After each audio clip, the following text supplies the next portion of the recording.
Hey, what's up, Invisible Corporation? I am the Dragon God of Gaming, Damien-Dragon, and welcome to today's WWE Round Up, where I go through Monday Night Raw and Tuesday Night SmackDown to see the best spots of the night and give you my honest opinion on both.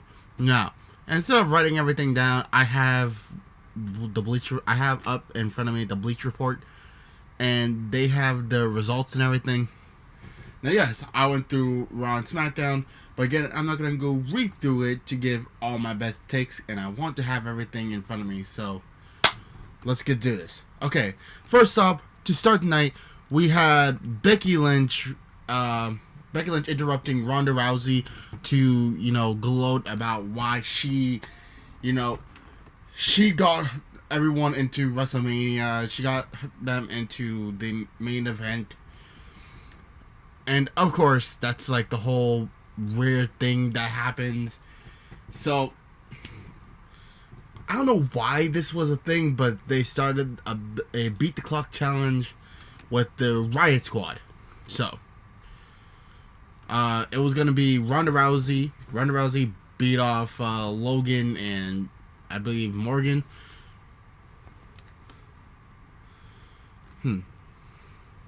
Oh, nope.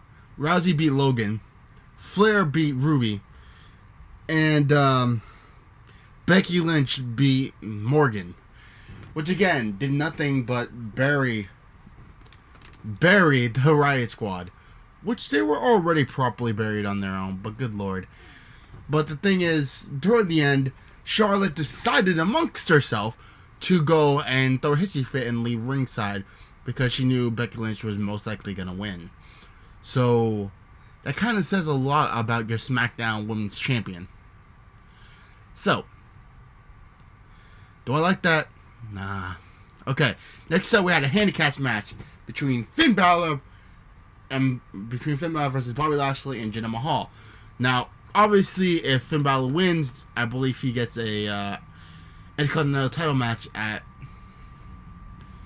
WrestleMania, I believe.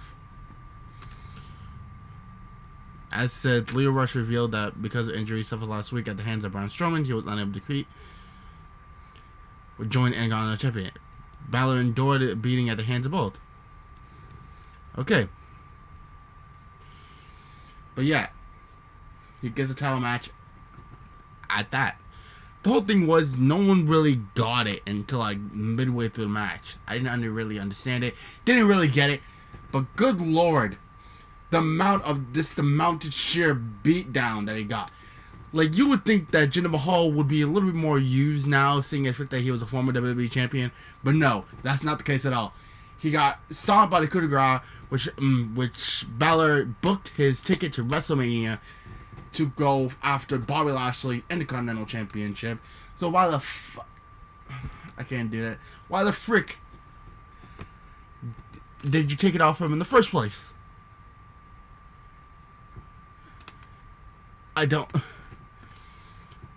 believe even at Fastlane, there was no Intercontinental Championship. Why did we take it off of him? Oh my god. Next was Aleister Black and Ricochet versus the Revival. Again, hands down, one of the best matches of the night.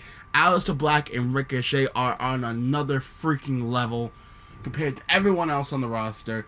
They are absolute gold.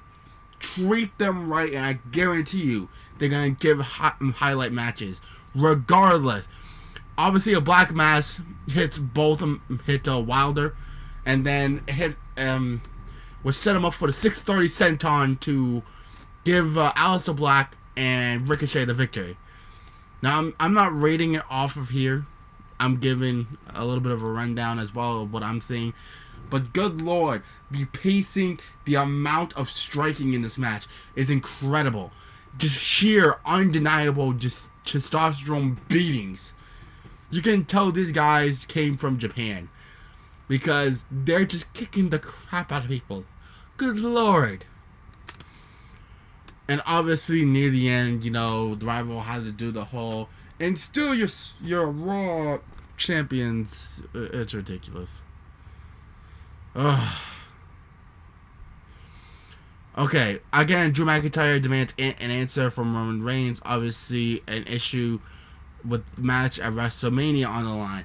And obviously, Drew McIntyre wanted answers from Roman Reigns. He kicked him in the skull, but obviously that didn't give way to the point where, you know, he wanted to say, "Hey, I want a match at WrestleMania."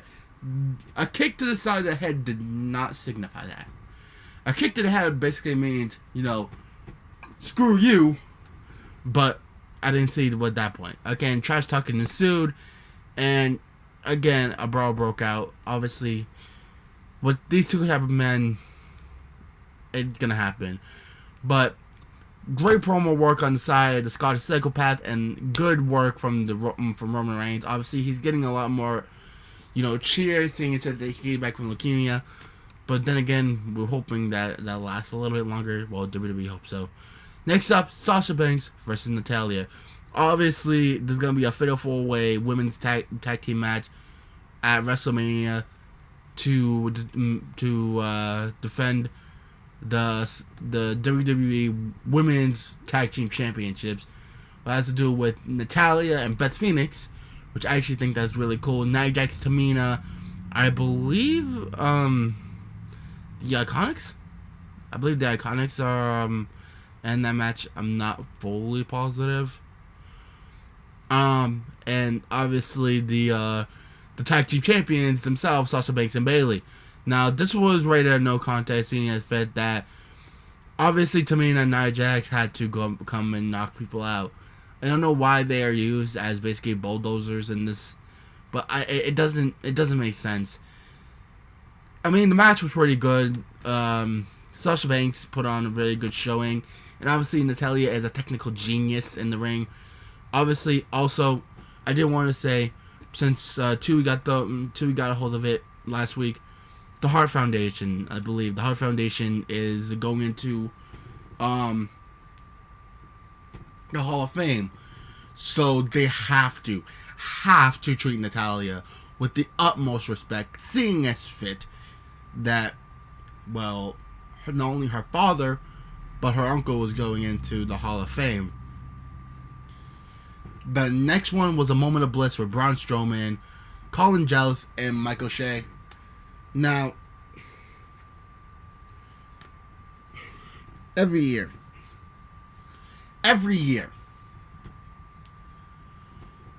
why does these two need to be in the Battle Royal? Can we not be using Braun Strowman in a better selection than this? This is bullcrap. He has to... His main feud for WrestleMania is the non-competitor SNL host.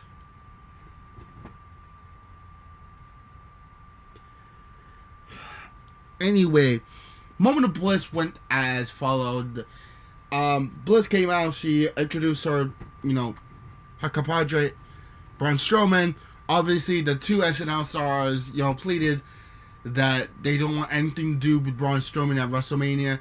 He says if they're not cowards, they will enter the Andre the Giant Memorial Battle Royal. So that means Braun Strowman is in the Memorial Battle Royal.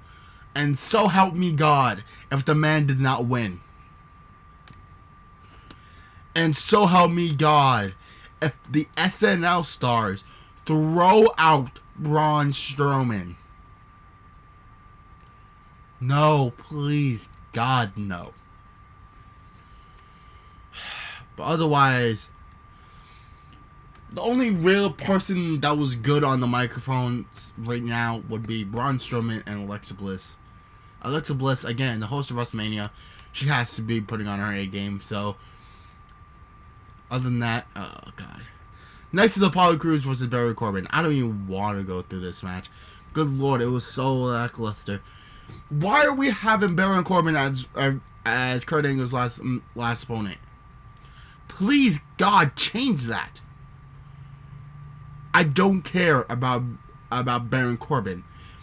If he is not destroyed in under a minute by Kurt Angle, and he puts up an actual fight, and this is an actual farewell match, people will be livid. we were expecting, you know, the full take around John Cena versus Kurt Angle. Seth freaking Rollins versus Kurt Angle. And we already got the one that I was thinking of too, Samoa Joe versus Kurt Angle. And that's actually coming up next, I believe. But obviously Baron Corbin defeated, you know, Apollo Crews after giving him the end of days. And then he picked him back up after the match and delivered another end of days. For no apparent reason. Just to say, hey, I can do it too. I try to do that to Samoa Joe. No balls. No balls. I'm going to move swiftly past that because that was garbage. Next, Seth Rollins addresses WrestleMania 35 and Brock Lesnar. Now, obviously, Brock Lesnar is excited to lose the championship at WrestleMania. He needs to. Because I'm tired of going for months and months and months without hearing anything for the Universal Championship. Your main championship. WWE, what are you doing? Other than that, he addresses the thing. He ran down the list of superstars who inspired him on his way to WrestleMania. And obviously, Paul Heyman had to come out, ostracized him for being, you know, the hero of the people. And basically said that he's basically handicapping himself. And, you know, he needs to pray, hope and pray that, you know, Brock Lesnar doesn't kill him. And then, obviously, Rollins rushed him down, told him that he's going to be the answer to the WWE Universe's hopes and prayers by beating the Beast and burning Suplex City to the ground. Again, solid promo work from both men. Solid work. So, it's pretty good. Now, one of the next ones, Kurt Angle versus Samoa Joe. Now, this is an excellent class. You gotta think. This is a submission match. This is not a submission match, but you gotta think. This was a submission match. You gotta think. The Samoan submission machine versus the suplexing machine, Kurt Angle. That was a WrestleMania match on itself. That was beautiful. Obviously, during the match, Kurt Angle was trying him out to come back, obviously, versus the big, hulking Samoa Joe. And so, obviously, Samoa Joe, for lack of better terms, he reversed the Coquina Clutch into a pinfall, sort of like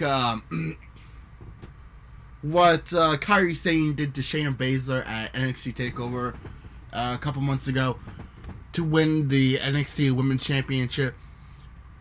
It was a work of art. If any other match you gotta go back and look at during his farewell tour, Samoa Joe versus Kurt Angle. Watch that. Because the man can go. And last but not least, Triple H addresses the WWE Universe. And obviously, Batista is not ceasing to amaze me, seeing as fit that he made another demand, and he refused to no-show WrestleMania unless Triple H put his contract, well, basically his, you know, his career on the line. Basically speaking, if Triple H loses, he can never step foot in the squared circle again. Damn.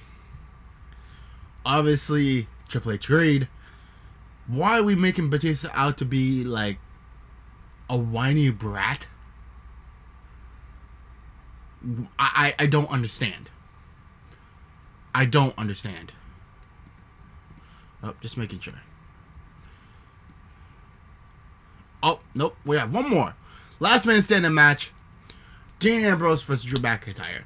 Now, before this one, I do want to say that it was a pretty good promo, but good lord, we're making him out to be a spoiled, rich brat. Anyway, onward to last man standing match. Dean Ambrose versus Drew McIntyre. I don't need to tell you this entire thing. This was a wreck fest from start to finish. just broken bodies all over the place. Things that were never meant to be seen or used were used. Good freaking lord. Oh my god. Now, when I say a lot of stuff was used in this match, a lot of stuff was used in this match.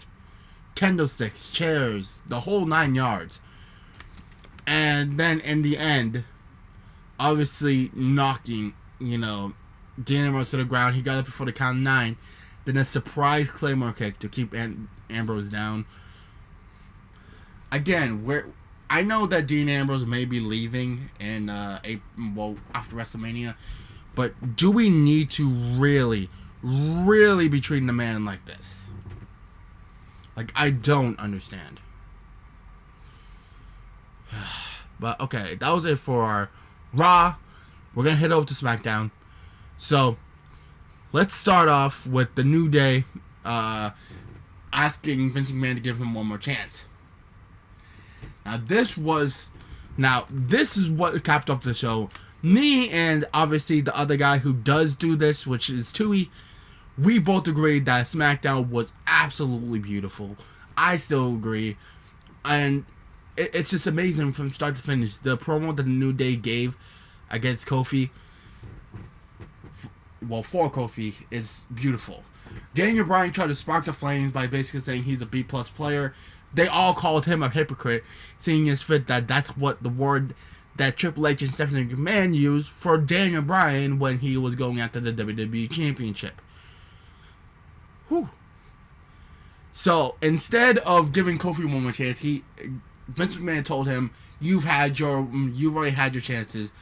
He said, if Xavier Woods and Big E can, run a gauntlet and win, Kofi Kingston will get the WWE Championship match at WrestleMania. So, and the whole thing started. But first off, beforehand, we had a SmackDown Women's Championship. Asuka versus Charlotte. Why? You have a 6-hour show to put on. You cannot find a good matchup for Asuka? So you had to dump it on Charlotte for her to bring into the main event. I understand the rumor going around on the internet saying that Charlotte, Becky Lynch, Charlotte's gonna hold the SmackDown Women's Championship. Bayley and Sasha is gonna be holding the Women's Tag Team Championships. And after Becky inevitably wins, either pinning or submitting Charlotte or Ronda, she's going to be holding the Raw Women's Championship. And they're going to cap off WrestleMania 35 with all 4 horsewomen holding the gold. But this kind of seemed nonsensical. But the match itself was absolutely phenomenal. Absolutely beautiful. Booked into perfection.